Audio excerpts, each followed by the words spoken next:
एक ही गुरु के दो शिष्य हैं, सुदामा और कृष्ण, संदीपनी उपाध्याय इनके गुरु जी।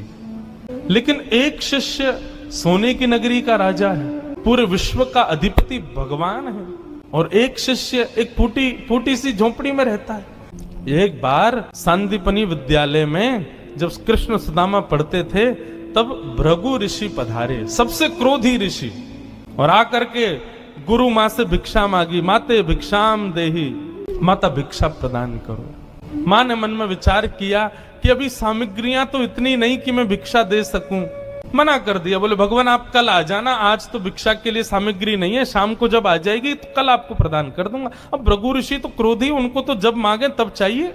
नेत्र बंद करके उन्होंने ध्यान लगा करके देखा, क्या इतनी बड़े गुरुकुल की रसोई में कुछ भी नहीं है। तभी उन्होंने पाया कि वन जाने वाले बालकों के लिए पोटली में मैया ने चने रख रखे हैं, कि जो बालक वन में जाएंगे पुष्प तोड़ के लाएंगे, लकड़ी तोड़ के लाएंगे, वो चने खा लेंगे वन में जाएंगे, तो उनके लिए चने रखे थे। भृगु ऋषि बोले बालकों की ज्यादा चिंता है, एक ऋषि द्वार पर आया उसकी चिंता नहीं है।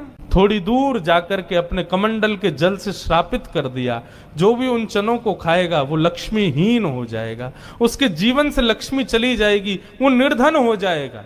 जिस समय भृगु ऋषि श्राप दे रहे थे, सुदामा जी वहीं एक वृक्ष के पीछे बैठ करके कुछ पुष्प तोड़ रहे थे। जैसे ही श्राप दिया, सुदामा जी पहले तो चाहते थे कि मैं जाकर के ये संकेत कर दूं कि भाई उन चनों को मत खाना, उनको शाप लगा है। लेकिन तभी गुरुकुल जाते समय देखा कि सामने से अपने दोनों कमर पर पोटलियां बांध करके कृष्ण चले आ रहे हैं। सुदामा जी बोले लाला कहां जा रहे हो? बोले आज तोकू और मोकू वन में जावे की सेवा मिली है, मोए और तोए वन से पुष्प और तुलसी तोड़ के लानी है, लकड़ी तोड़ के लानी है। चल देख गुरु मैया ने वन में खावे के काजे चना भी दिए, दोनों प्रेम से पाएंगे और प्रेम से वहां से बढ़िया सब कछु लेके आएंगे। आज बालकन में हमारो नंबर आया हो वन में जावे को। सुदामा जी की नजर पोटलियों पर पड़ी, बोले कन्हैया कहीं खा नहीं ले, फेंक देंगे तो कहीं अंकुरित होके वृक्ष बन गए, कोई भी खाएगा तो लक्ष्मीहीन हो जाएगा, मेरो कन्हैया खा लेगो तो लक्ष्मीहीन है जाएगो।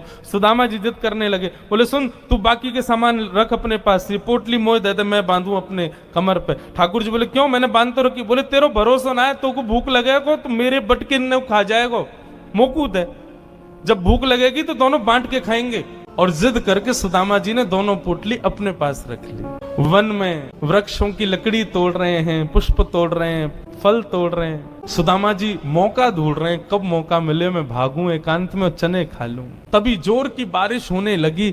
बारिश के कारण ठाकुर जी तो एक वृक्ष के नीचे जाकर के खड़े हो गए। अरे आजा सुदामा यहीं खड़ो है जा, बहुत वर्षा है रही है। पर सुदामा जी एक बगल में एक और विशाल वृक्ष था, उसके ऊपर चढ़ गए, डाल पर जाकर के बैठ गए। वर्षा हो रही थी, ठाकुर जी एक वृक्ष के नीचे खड़े हैं, दूसरे वृक्ष के ऊपर सुदामा जी बैठे हैं। सुदामा जी बोले यही सही समय है, और पोटलियां खोल करके सुदामा जी खाने लगे। ठाकुर जी ने देखा, ए सुदामा मेरे उचना है बा में खा मत जाइयो, रुक जा बरसा रुकंद मैं हूं आ रहा हूं ऊपर। लेकिन सुदामा जी के नेत्रों से आंसू गिर रहे हैं। बोले लाला तू सदा प्रसन्न रहे, मेरे बट की लक्ष्मी भी तेरे पास आ जाए, तेरे जीवन में कभी कोई कष्ट नहीं आवे, मेरे लाला को कभी रोनो नहीं पड़े, कभी उदास नहीं हो, कभी दुखी नहीं हो, यही मेरी मित्रता को उपहार में अपने कृष्ण को देना चाहूं। और उपहार के रूप में सुदामा जी ने मानो अपने जीवन में प्राप्त होने वाली समस्त लक्ष्मी भी श्री कृष्ण के चरणों में पधरा दी, और दोनों पोटली के चने स्वयं सुदामा जी खा गए।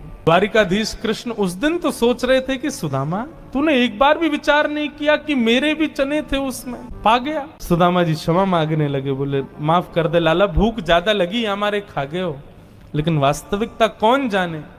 सुदामा जी महाराज फटी टूटी झोपड़ी में रहते हैं, उधरी हुई धोती पहनते हैं, अन्न जल का तो कोई ठिकाना ही नहीं है, ऐसे घर में रहते हैं।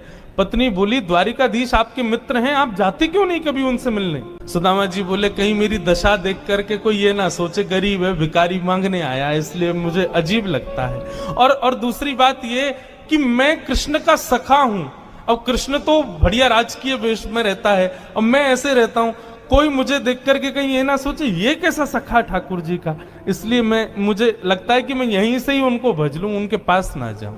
सुदामा जी की पत्नी ने सौगंध दे दी, तुम्हें मेरी सौगंध है, जाओ द्वारिकाधीश से मिलके आओ।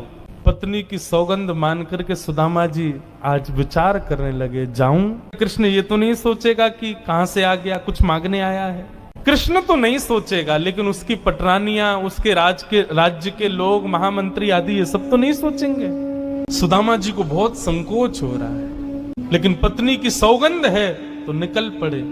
पत्नी ने 4 घरों में जाकर के अलग अलग एक एक मुट्ठी चावल लिए, जानबूझ। क्यों?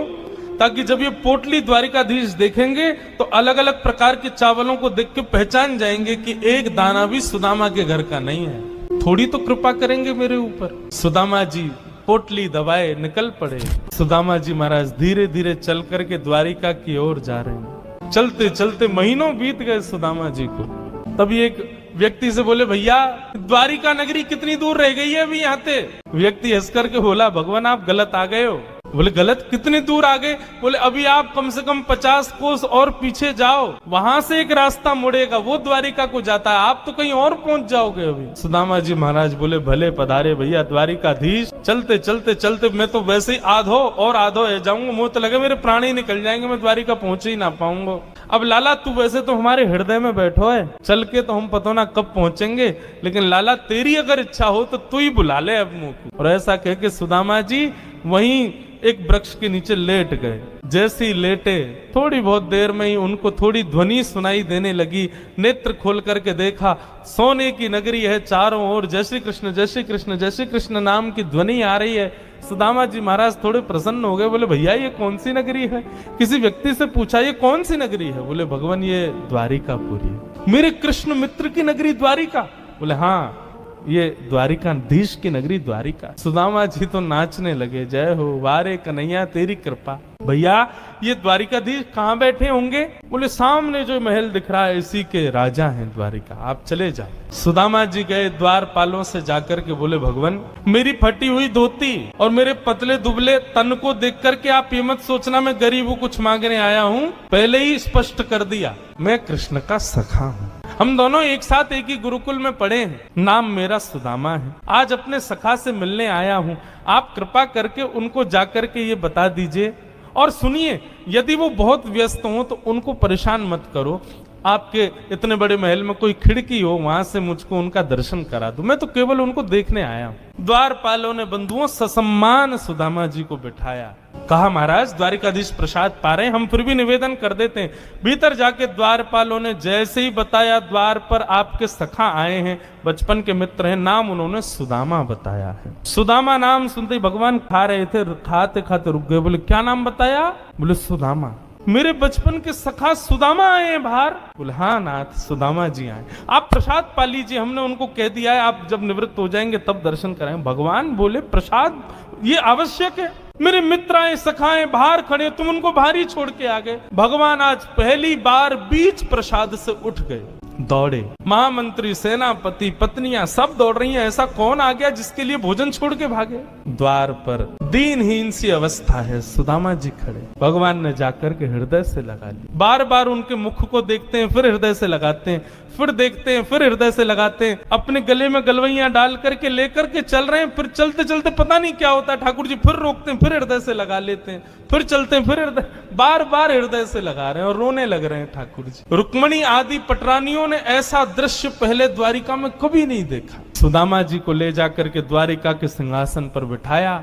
भगवान ने अपने नेत्र के अश्रुओं से सुदामा जी के चरणों को धोया और संपूर्ण जल द्वारिका के चारों दिशाओं में छिड़क दिया। बोले हमारी द्वारिका पवित्र हो जाएगी सुदामा जी के चरणों का चरणामृत। सुदामा जी कह रहे हैं लाला मैं इन सबके योग्य ना हूं, ये सब कहा कर रहा हो भैया? ठाकुर जी बोले आप किसके योग्य हो और कौन किसके योग्य, मुझसे बढ़िया कोई नहीं जानता, चुपचाप बैठे रहो, जो कर रहे हैं करने दो। जो लक्ष्मी सदा के लिए विहीन हो गई थी उसे वही लक्ष्मी आज सुदामा जी के चरण पहुंच रही है। भगवान की सुदामा जी की थोड़ी मैत्री चर्चा हुई। सुदामा जी से भगवान ने पूछा सुदामा जी ब्याह हो गया आपके? बोले हाँ लाला है क्यों ब्याह? बोले ब्याह कर लिया, हमको नहीं बुलाया? बोले लाला कर्जा लेके ब्याह कियो और बाप ब्याह में भी सबन को भोजन करावे के चक्कर में मैं और तेरी भाभी तो भूखे ही रहे। 4 दिन बाद पड़ोसी ने आके भोजन दियो तब जाके तो पेट भरो। अब वहां में तो को बुलाते तो लाला तो पवानो तो बहुत दूर की बात, अब तू आतो तो तेरे संग घोड़ा आते, सैनिक आते, इनको ही नहीं पवा पाते। ऐसे ब्याह में फिर हम कैसे बुलाते लाला? हमारे निमंत्रण ना दियो।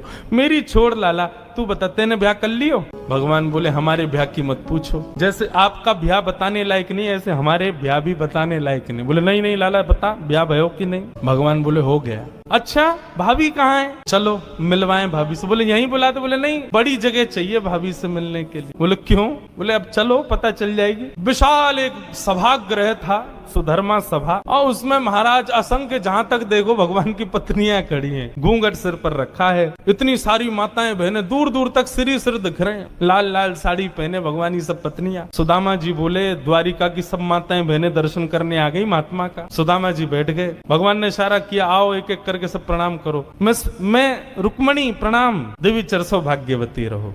मैं जामवती प्रणाम, देवी चरसो भाग्यवती रहो। मैं सत्यभामा प्रणाम, देवी चरसो भाग्य। मैं कालिंदी प्रणाम, देवी चरसो भाग्यवती रहो। मैं भद्रा, मैं लक्ष्मणा, सब प्रणाम करती हुई 500 पत्नियां प्रणाम कर गई भगवान के। जब 1000 पत्नियां प्रणाम कर गई, ठाकुर जी खड़े खड़े देख रहे थे। सुदामा जी बोले लाला यहाँ पे आइयो, कितनी और हैं अभी? भगवान बोले 16,108। अच्छा लाला ये सब अपनी है? भगवान बोले हाँ सब अपनी। वाह लाला तेने इतने सारे ब्याह किए, 16,108। अरे भैया हमें एक में ही बुला ले तो हम भी आ जाते मालपुआ खावे। हमने एक किया वहां में नहीं बुलाया, तू नाराज है क्यों? तेने इतने सारे के एक में ही बुला ले तो। ठाकुर जी बोले कितने ब्याहों में तो मैं भी नहीं गया था, मेरे बिना ही ब्याह है गया, बिना दूल्हा के ही बारात चल गई। बोले लाला देख पतलो दुबलो सो में सुदामा 500,000 पत्नियां प्रणाम कर गई, मेरा तो अभी से बीपी हाई है गो। लाला 16,000 उनको आशीर्वाद दूंगा तो मुंह तो लगा मेरे प्राण ही निकल जाएंगे। एक काम कर, पत्नी तो 16,108 है, पति तो अकेलो तू ही है ना? बोले हाँ। एक काम कर तू मुंह को प्रणाम कर, मैं तू को आशीर्वाद दे दूं। आधीश दंडवत कर रहे हैं और सुदामा जी दोनों भुजा से आशीर्वाद दे रहे हैं। इस दृश्य को देख करके द्वारिका के लोग बलियां लेने लगे। जय हो, धन्य है हमारे द्वारिकाधीश। एक ब्राह्मण को कितना सम्मान देना चाहिए, द्वारिकाधीश से सीखो। अपने राज सिंहासन पर बैठा दिया, ये भी विचार नहीं कर रहे हैं कि मैं द्वारिकाधीश हूं, मैं जगत नियंता जगदाधार हूं। साष्टांग दंडवत प्रणाम कर रहे हैं सुदामा जी को। सुदामा जी उनको आशीर्वाद दे रहे हैं।